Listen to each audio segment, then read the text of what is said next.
Hello to all the comic fans, Marvel geeks, and all the nerds in between. Welcome to another episode of the new and improved Vigilante Vibes, where we talk all things Marvel along with other fandoms, but without the toxicity that's taken up such a big space in each and every fandom.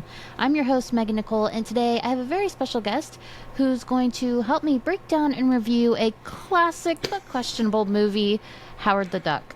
Please welcome John from Smash Trivia. Thank you for being here. Hi, I'm really happy to be here. Thank you for letting me come on. I'm very excited to talk about Howard the Duck with you. I'm excited too. Before we get started, why don't you tell our listeners a little bit about yourself? Yes, I am the host of Smash Trivia Presents The Gamma Analysis. Is a podcast that I've had Megan on a couple times. I have a focus on Hulk, but I review all kinds of geeky films, it's always a fun time over there, and I also do just random videos on both TikTok and YouTube as well. Which TikTok is actually where I met Megan. I saw her page on TikTok and immediately was like, I love this. I want to get to know this person, and so I've been on Smash Trivia before. We've talked all about movies, and some movies, like Howard the Duck, a little more questionable than others, but that's okay. But it's a fun time. I always have a great time, and I'm really glad you could be here with me. Yeah, I'm glad to be here too. So, we're going to break down Howard the Duck, the movie. A little about the movie before we start. Howard the Duck came out in 1986 and was the first Marvel Comics character to ever grace their presence on the silver screen. It has been considered among the worst films ever made, but has also developed a cult following. It was nominated for 7 Razzie Awards, winning 4 of them, and made about $38 million, $16.3 million domestically, compared to its $30 to $37 million budget. And it currently sits at 13% on Rotten Tomatoes. Oh man. Which this is if I remember right, is one of only 2 or only 2 years where they had a tie for the Razzie Award, the Worst Picture Razzie Award, and the other year also had a Marvel film. It was the 2015 Fantastic Four. Oh god, that one was horrible too. I forgot about that one. I try to forget about that one. Understandable. So, I thought the movie was all kinds of horrible. It creeps me out. I don't like Howard the Duck because of that movie. So many things about it have stuck with me as a person and changed me as a person. What are your thoughts on the movie? It's a film where I understand and I'm absolutely fine with the fact that most people very much dislike the film. But I don't know what it is. I was just this charm about it that as soon as I watched it, I immediately fell in love with it. Weirdly, and I think it's mainly because I just think that I think there's just a charm to Howard and Beverly's relationship in it. I'm sure there's.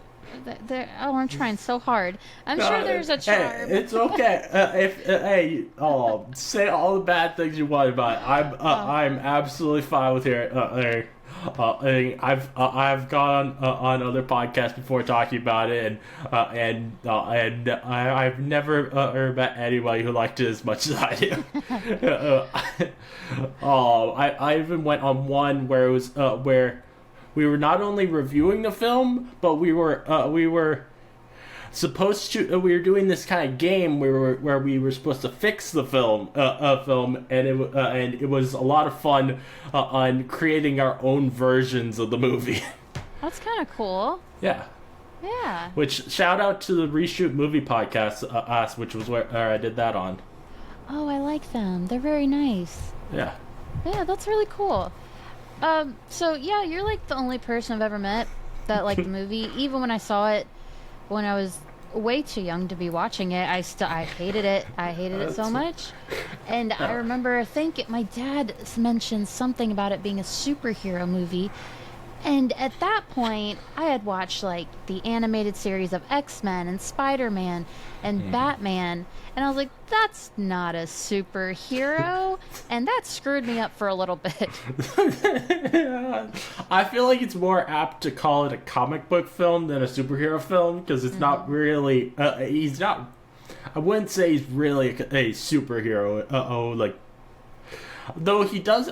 So I do think that he does have at least like a power of like super strength. Like that's about the closest to being a superhero he is. Yeah, that's really all he's got. It's from the time he left Duck World, and it just kept going and going, and like you had the Dark Overlord, and there, it's just so strange, just so much of it. Why did they put Leah Thompson in this movie? Who did that to that poor You know, girl? I think that Leah Thompson is the best part of this movie, though. Like I genuinely think there is like a good chemistry between in Howard and Beverly, which I credit all of that to Leah Thompson because when they were filming the film, they had not cast the voice of Howard yet, so she created all of that chemistry herself. Yeah, it's true. Yeah, she did amazing. She does not get enough credit for this because she had to create chemistry with a fake duck Yeah. that and she had to like put herself in some pretty awkward positions to do it. Like they were in bed and everything, and the movie I think is terrible, but she should win multiple awards for that because she gave it her all. Oh yeah, and she's still to this day a she actually a likes the film and appreciates the fans of it, which it's just really cool to see that she hasn't just like Yeah. thrown it off like I wouldn't be surprised most actors would have done, but being in a film like this. I would have. I would have pretended it never happened. I would spend all my money to scrub it from the internet. All of it. Man. So, a little, I guess, little known fact or little not known fact, this movie was actually supposed to be animated. George Lucas and his screenwriters always envisioned Howard the Duck as an animated movie. However, Universal Studios had other ideas. We really wanted to animate it, they said, in the making of the documentary. But Universal needed a picture for the summer of 1986. Animation is, of course, a lengthy process, and hand drawn film have made. Couldn't have been made that quickly. So George said, well, we can build a duck, and we can do it with the technology that we have. And damn you, George Lucas. Why did you say that? Oh, which this film had a major impact on the on I would say honestly the whole entertainment industry because of its flop because this film is what led to the creation of Pixar because they had George Lucas is had to sell Lucas Animation Asian because of this failure. I also kind of wonder and this is something I'll be talking about on an episode of my podcast with as next week with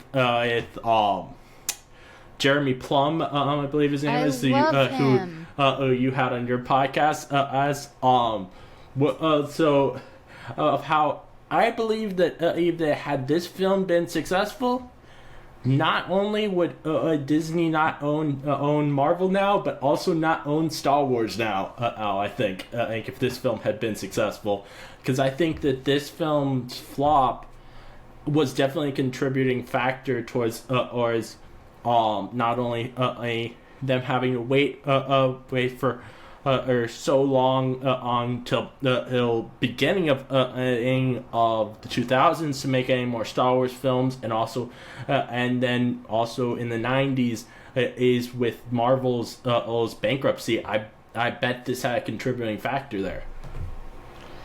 I could absolutely see that. Imagine you're Marvel and you're like, we're finally going to make one of our characters into a movie, and it's freaking Howard the Duck, and it got 13%, and people were traumatized everywhere. With the Jeremy Plum next week on my podcast, what we're doing, we're going to be creating a whole alternate history of what if if Howard the Duck had been successful, and we're just gonna be like, we're gonna mix like things we actually believe would have happened, and also just like goofy things that we think would be funny to throw in there. I'll tease with this. One thing I think I'm going to throw in there is I'm going to say that that if it had been successful in 2016, instead of having our first orange president, we would have our first duck president. Oh gosh. And he would happen to also be named Donald. Well, I mean, speaking of Donald Duck, the Dark Overlord sounded exactly like Donald Duck, because why not? That might as well happen in this movie.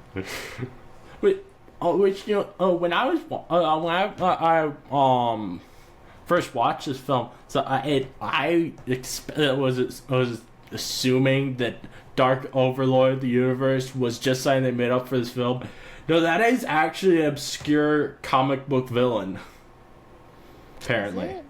Yeah, and apparently the Samanar, whatever the planet they're from, is also a obscure planet in Marvel. I'm gonna see. I'll be damned. It is. It is a member of the Dark Overlords of the universe. Mm-hmm. Okay. Okay. Sure. God. What a freaking movie. Yeah. Another fun fact, Martin Short and Robin Williams auditioned to be the voice of Howard the Duck. John Cusack also tried out. Ultimately, it was Broadway star Chip Zien, an original Into the Woods cast member, who delivered Howard's lines. That poor man. So, Robin Williams I'm pretty sure he actually had gotten cast, but he quit the film because, and it wasn't because he thought the film was bad or anything. It was actually just because of the fact that they had filmed it before he had come on, because that meant he had to match his voice to the Duck's mannerisms instead of him being able to go as wild as he wants. Since Robin Williams has a very wild personality and range, and he was annoyed by the fact that he couldn't be able to do that with this.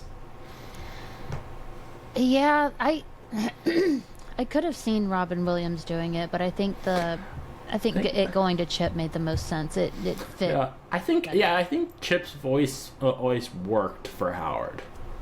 Yeah, I agree with that. So, Howard, we got to talk about the suit.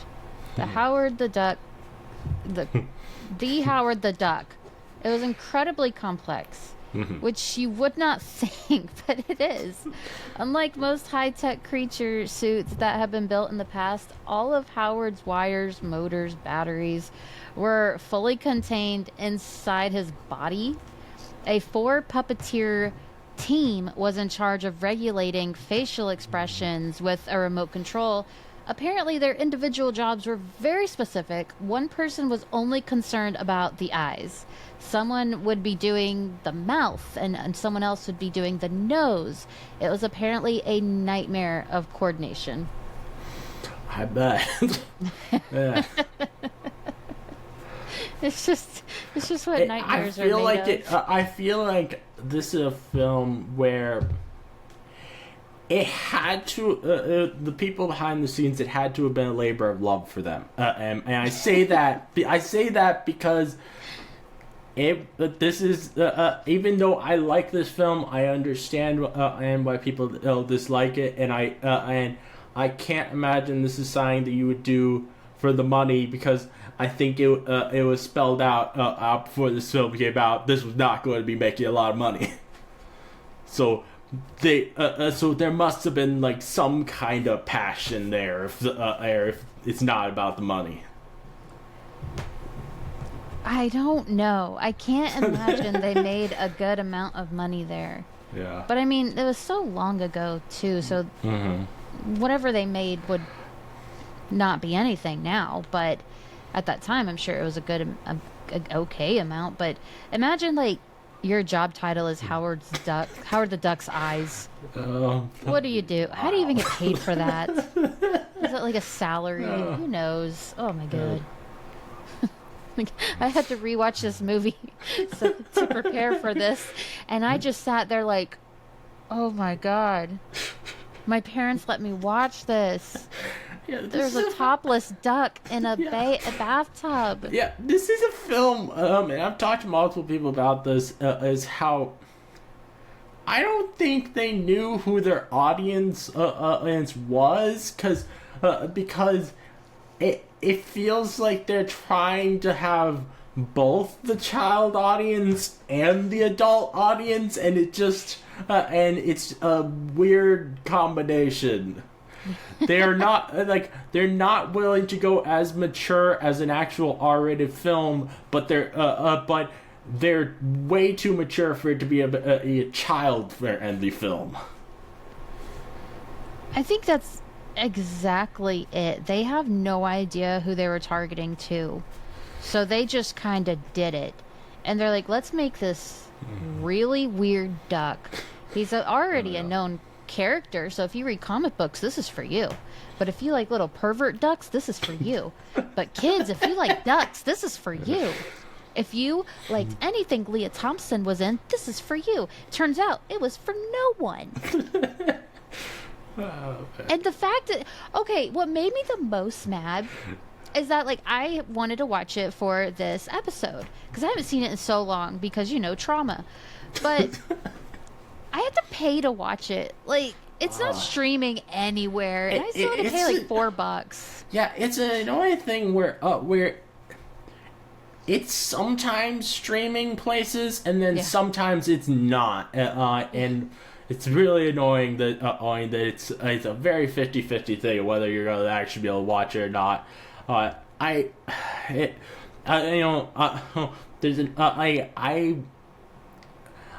hate having to pay money to watch anything for my podcast, because if I had to do that every time, it would get it's so expensive so quickly. So quick.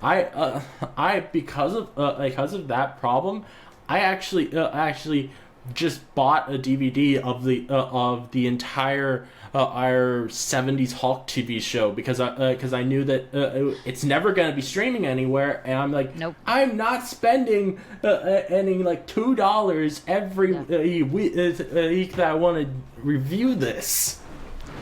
I think I'm sure I'm not thinking this through at all, but I think if a movie gets a certain percentage with the audience, straight to streaming, you should never have to pay for it again. So if this movie just like sucks, like 13% Howard the Duck, no one should pay for you. Who's getting that money? Because like you don't deserve it. So something that I think is very interesting that I haven't heard anybody else talk about that regards with the What If episode that came out with Howard the Duck is, and I think this is a very interesting thing. That is the first time since this movie that they allowed Howard the Duck to be a lead in something. Which is I think really cool. Yeah. And I kind of wonder if if that was them kind of testing the waters to see if people would be okay with something related to Howard the Duck ever coming out again in the future. I mean, Leah Thompson went to Marvel to try and get them to let her direct a Howard the Duck film a few years ago, and they told her no because they already have plans for Howard the Duck. Do you think that was just like a nice way of them saying we don't want to do I think this, it might have Leah? been, to be honest, because like, it's been a few years and no scooper or anything has said that they're working on something related to Howard the Duck. But I do kind of wonder if if there was a part of them that were thinking with the What If episode that we're gonna test the waters, see if people are more or okay with the Howard the Duck movie nowadays, since people are a lot more okay with a lot more weirder things and things in cinema nowadays than they were back in the 80s. I just don't see where a Howard the Duck project would go. I think What If was the best place for him, unless they give him his own show, his own like mini series or a special presentation. I think the best way that they can do it, do sign with Howard the Duck, is to bring him to Earth in the MCU, and have him set up his own private detective agency. That I think would be the most interesting thing they could do with him, because he has done private detective stuff in the comics. That's true. The one thing I will say they could do is make him the new Stan Lee cameo and just kind of have him or his picture somewhere. Yeah. Because, like, what else are you going to do? What movie that's coming out this year would a cameo of of Howard the Duck make sense? I mean, hey, if Natasha Lyonne is playing Birdie again in the Fantastic Four, he could appear there. I would be very surprised if she does, but yeah. I'll be really surprised if she plays Birdie. I don't see it. It would be wild if she were playing Birdie in that. To be honest, I don't. I think if they ever bring that character in live action, which I don't think they will, I think it will be another actor playing her, just because at least to me, Natasha Lyonne did not look like someone, or Birdie did not look like she's as old as Natasha Lyonne is in real life. I think Birdie was supposed to be like 21 or something. Yeah, and Natasha Lyonne is like in her 40s or something. I feel like they would more likely cast a young actress if they were or put her in live action. I want to know how old she is now, because I actually don't know. I would have said like 30. Oh, 45. Dang, she looks good. Yeah. Her. Yeah, I don't think she's gonna play Birdie unless she's like an older It'd be Birdie. Wild. Then I don't know how that character would fit into the Fantastic Four. I mean, how does Herbie fit in the Fantastic Four? That's true. At this point, we're discussing Howard the Duck. How does it fit into anything? And we're concerned about Birdie, the most normal part of him. Oh man. Oh God, that's what. What do you rate this movie out of 10? I honestly, this is I know this is crazy to say, but oh my God, I would rate it probably good, 8 out of 10, something like that.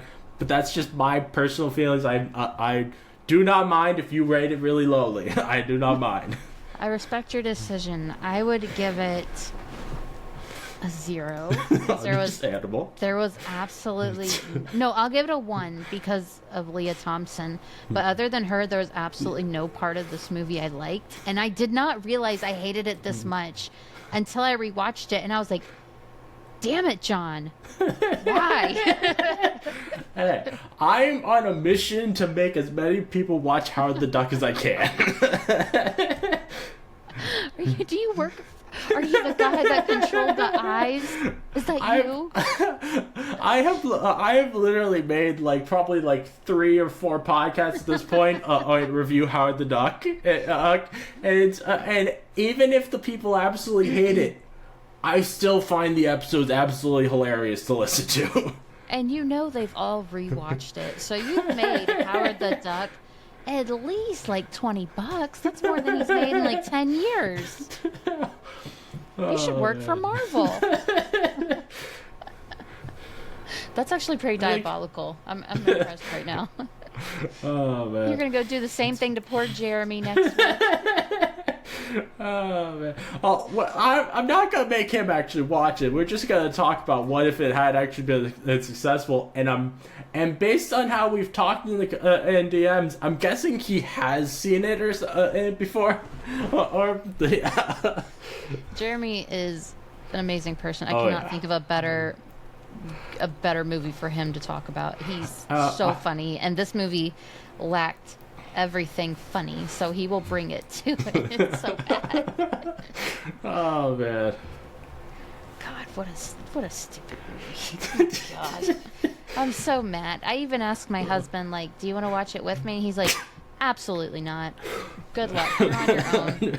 I have nothing to gain from that. And I was like, just you are edible. so valid. So valid. Oh, God, this movie. It was just so creepy from beginning to end. Like, God bless Leah Thompson, because she did her absolute best. But, like, I don't think anyone else in the movie was. Except the guy running the facial expression. Another thing with Leah Thompson that I really love with this film, is her singing in it. I love how good she sounded at singing, and it was actually her singing. They had planned to have another voice always be the person who sung whenever there was songs, but they ended up not having enough time to find someone to do it, and so Leah Thompson just said, "I'll do it myself." And I think it's an amazing decision that they let her do that, because I love her singing this. I particularly love of the original song at the end and of the Howard the Duck theme song. I think it's a really fun song. I'm very happy for you. It's just Jesus. I will say this was a very fun conversation to have. Yeah. So that is something positive that came from Howard the Duck. If Marvel comes out tomorrow and says, we're making a Howard the Duck film, I ain't watching it. I'm not doing it. I'm not doing it. I'm already put through too much trauma right now. Oh man. I honestly really want to see this Howard appear in Secret Wars, just because I know it'll annoy so many people. I think there's a really good chance. I mean, I think the reason there's a good chance is because I think they could easily just make a CGI version of this version of him, and so it's easy to have him just pop up quickly, and you don't have to even pay the actor to come back and voice him. Just have him and pop up in the background or sign. I'm the same way. I think that signing like the 2003 Hulk could easily appear in Secret Wars, just because you don't have to pay a Eric Bana to come back or sign. Well, didn't they have Howard the Duck in a post-credit scene? Yeah, they've had him in multiple post-credit scenes in the MCU. But I'm particularly talking about the '80s version of him. I would like to see a pop up again. No, and just because it would be funny to see how people react to it. No. All you're doing is making money for the therapist, because there's just no way that won't bring up so much childhood trauma. Would it? How about? Would it make it better if he appeared, but he got killed by Dr. Doom? Listen, here's my thing. I don't want to see those beady little eyes show up, and like just so much of him. I'm so good. If he shows up and he doesn't die, I will have a problem. If he shows up and does die, I will still have a problem. No. Oh.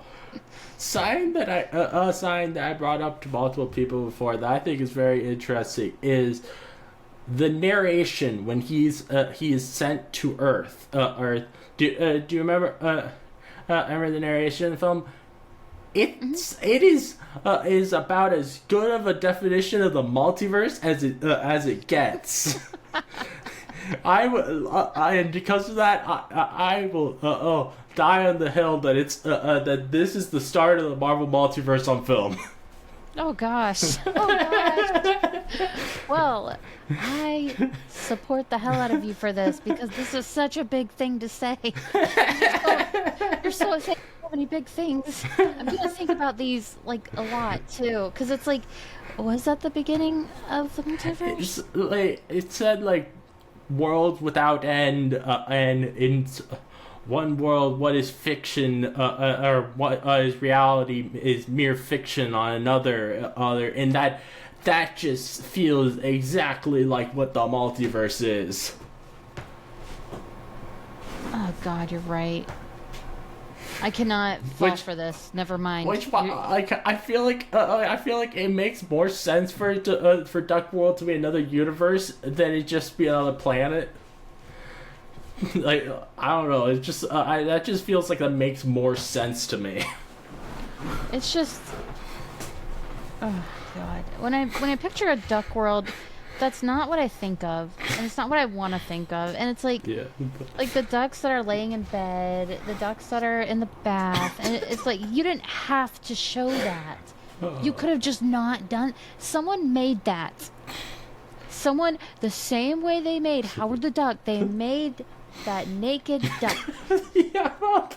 And they were so serious about it. They just didn't have to do it. And they did. And it's like, I think that was the first time I ever saw someone topless on TV. It was a duck. Oh God. My parents had no idea. They did not know it was coming. God bless them. I know they didn't look at the rating because they said, I know they said it's just a movie about a duck. I could tell you right now, I know they did. Yeah, they probably did not expect the weird sex bath house thing, whatever the hell that was.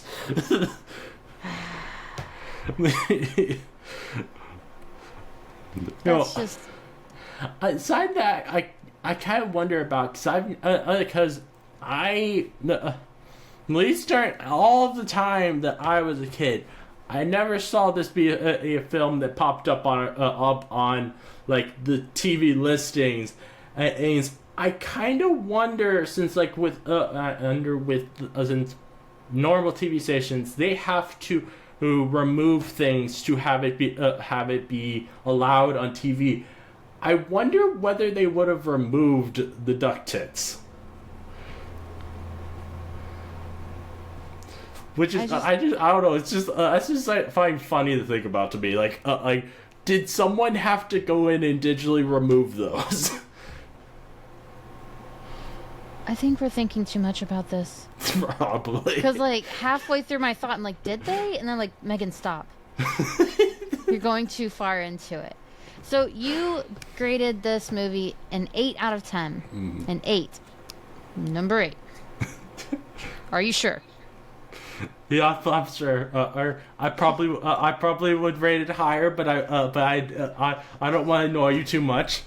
Oh no, you're fine. Your opinion is your opinion. I don't care. It doesn't have an impact on me. Whatever. I give it a 1. Understandable.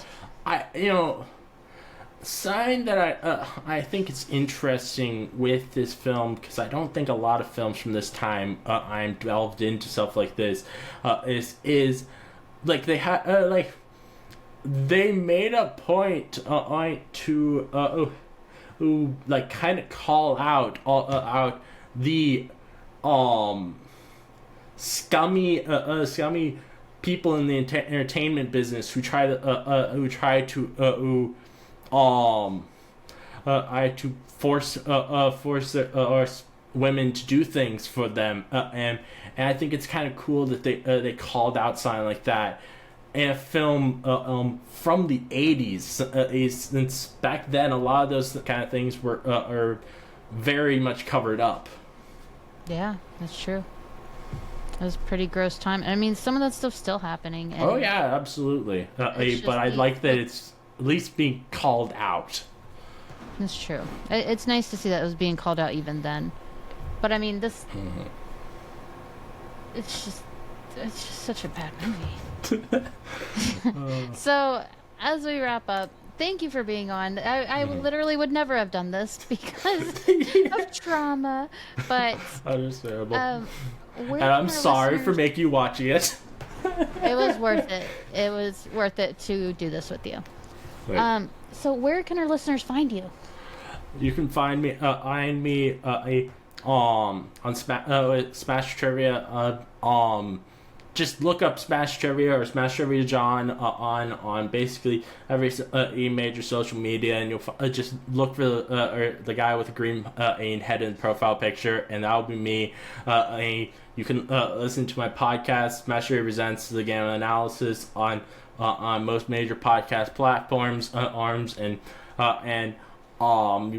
you can on YouTube, and as well TikTok for however long it's gonna stay around, and you'll have there's also short form content that I'm releasing on there as well. Well, great. Well, whoever you're watching this episode or listening to this episode, just look in the show notes right below the episode, and you will be able to see all the links to where you can find John. Thank you so much for being here and breaking down Howard the Duck with me. It was a lot of fun, even though it brought us some childhood issues, but that's okay. That's on me. So you're welcome back anytime. Yeah, thank you for having me. Of course. Thank you for listening to this episode of the New and Improved Vigilante Vibes. Wherever you're listening to this episode, click that subscribe button so you don't miss any of my amazing guests or future episodes. Thanks for listening. I hope you enjoyed it. Have a marvelous night.